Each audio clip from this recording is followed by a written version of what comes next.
Let me share some secret knowledge about how your psychology is constructed.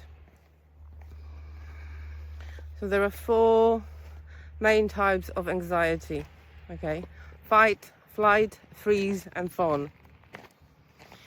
And that is a physiological basis for your archetype, for who you are being, for the narrative in your mind. So people who are in fight mode, they have this intensity about them. They can never stop. They overcommit. They're on a constant go. They cannot rest. When they rest, they feel guilty. Flight people. That's a completely different archetype, right? And that's a physiological basis for the personality, let's call it.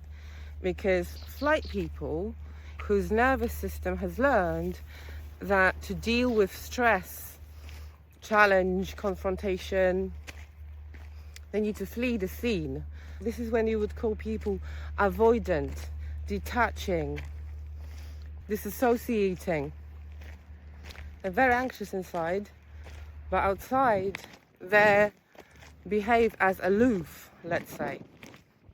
Then we have freeze, stop and starters, people who would call themselves lazy procrastinators, right? They start 17 things, finish none. This is the basis for ADHD. The body is anxious, the mind reflects that, and because the brain is also part of the equation. And then we have fawn, so people pleasers. They've learned in childhood that the best way to deal with stress or with a difficult situation is by trying to guess what other people want from them, usually parents. And that continues beyond childhood. Again, very anxious people. It looks very competent. Everything looks very competent. But what I've realized is that people that are really consistent like that, and they're not personality types, they're just nervous system responses, different responses to the same physiological state.